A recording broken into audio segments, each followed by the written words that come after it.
मेरे प्रिय विद्यार्थियों, हम बाण भट्ट की आत्मकथा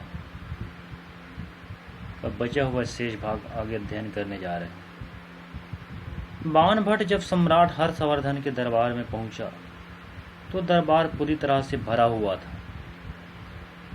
बाण का परिचय महाराज से कराया गया तो सम्राट हर्षवर्धन ने बाण की ओर एक बार तिरस्कार दृष्टि से देखा और मालाराज के पुत्र की ओर मुंह करके बाण के प्रति अपमान सूचक शब्दों में कहा, यह परम लंपट व्यक्ति है।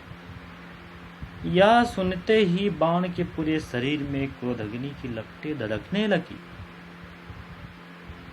परंतु किसी तरह अपनी क्रोधाग्नि के घूंट पीकर चुपचाप खड़ा रहा। बाण को केवल आक्रोश सम्राट के प्रति ही नहीं था, बल्कि इस दरबार के सभी सभासदों के प्रति था, जिन्होंने कुछ नहीं कहा, जो चुपचाप सुनते रहे। किसी ने प्रतिवाद तक करने की हिम्मत नहीं की। दूसरी बार अवज्ञा को सुनकर बाण के सहनशीलता का संयम का बांध टूट गया। बाण ने सम्राट को संबोधित करते हुए कहा, अपराध क्षमा हो देव। आप चक्रवर्ती राजा हैं। आपके श्रीमुख से निकली हुई यह बात पक्षपातहीन तत्वज्ञ किसी नहीं। राजेश्वर को क्या इस प्रकार किसी पर निर्णयात्मक दोषारोपण करना उचित है? मैं यथाकाल उपनयादि संस्कारों से संस्कारित हूँ। सामवेद का अध्ययन करने का सुयोग प्राप्त कर चुका हूँ। यथाशक्ति शास्त्रों का अध्ययन भी करता रहा हूँ। मैं किस अपराध के कारण लंपट बताया जा रहा? बाण भट्ट के इस कथन को सुनकर सम्राट हर्षवर्धन का चित्त थोड़ा कोमल हुआ। उन्होंने धीमे स्वर में कहा था कि मैंने ऐसा सुन रखा था। बाण भट्ट को पहले सम्राट ने अपमानित किया, लेकिन परिस्थिति वश बाण को अपने दरबार का राज पंडित घोषित करना पड़ा। जब बाण भट्ट राज पंडित की हैसियत से सम्राट की सभा में पहुंचा, तब सम्राट दरबार में नहीं आए। उसे दरबारियों का व्यवहार एकदम असभ्य सा प्रतीत हुआ, क्योंकि उस समय राजसभा दरबारी अपने अपने असंयम और चापल्य में निमग्न है। सम्राट के दरबार में आते ही सारा असंयम और चापलव्य संयम एवं गंभीरता में बदल गया। सम्राट हर्ष की स्तुति के संबंध में बाण एक आर्य पढ़ता है, परंतु निपुणता की वह बात उनको याद आ जाती है। यदि किसी जीवित व्यक्ति की स्तुति में काव्य रचना करेगा तो वह ज्यादा दिन अर्थात सहस्त्र दिनों तक जीवित नहीं रहेगा। बाण स्तुति करता हुआ रम जाता है।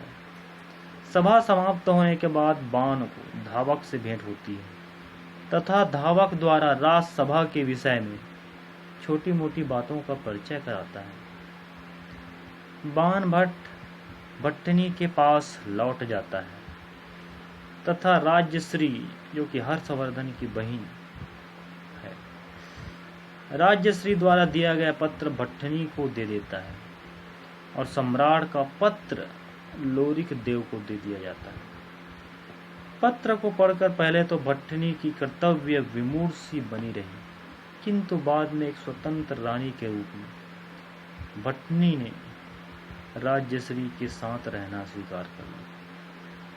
लोरिक देव यह नहीं चाहता था कि भट्टनी काव्य कुंज के महलों में जाकर रहे, परंतु लोरिक देव को प्रतिवाद निर्मूल होकर रह गया। भट्टनी सम्राट हर्ष तथा राज्यश्री से मिलकर बहुत प्रसन्न हुई तथा मौखरी वंश के प्रति भट्टनी की गिलानी भी अंत हो गई। बाण भट्ट तथा निपुणिका भी भट्टनी के साथ रहने लगते हैं।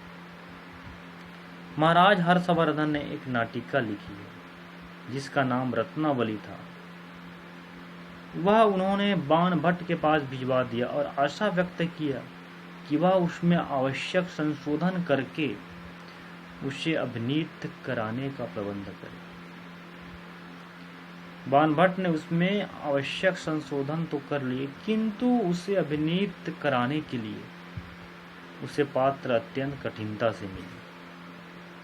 बहुत आग्रह करने पर चारुस्मिता रत्नावली की भूमिका में उतरने के लिए राजी हो गई। निपुणिका ने वासव दत्ता की भूमिका संभाली।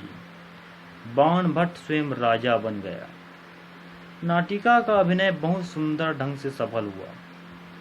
वासव दत्ता की भूमिका में निपुणिका ने उन्माद बरसा दिया।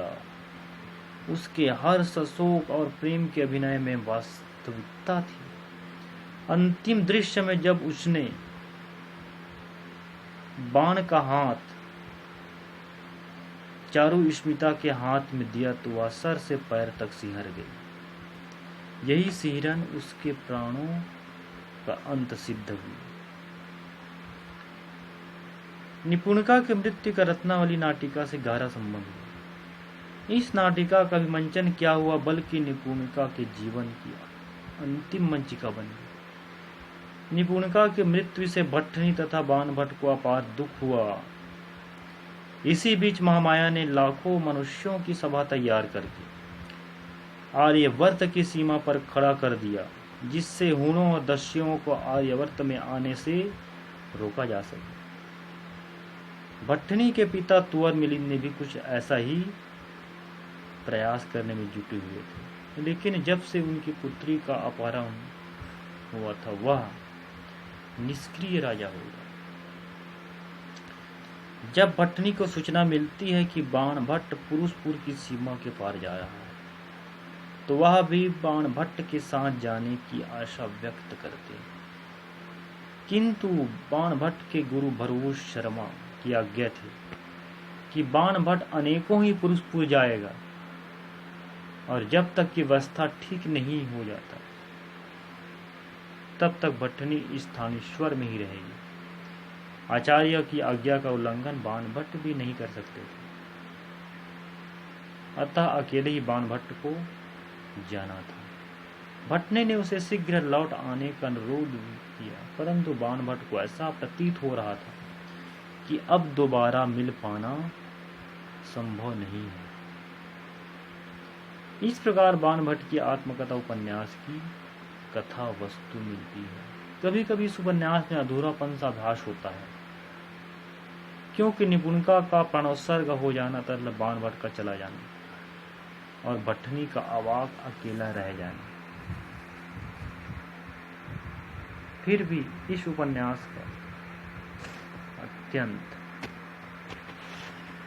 अंत दुखांत है। इस उपन्यास की परिणति पूर्व रूप से नहीं हो सकी, परंतु यह सब होते हुए भी यह उपन्यास अपने आप में पूर्ण है,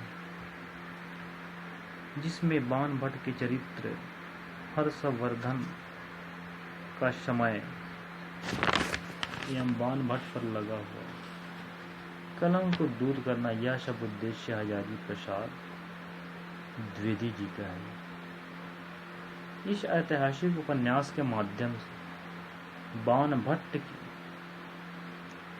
चरित्र को बताना है। यह बाण भट्ट की आत्मकथा यह मुख्य उद्देश्य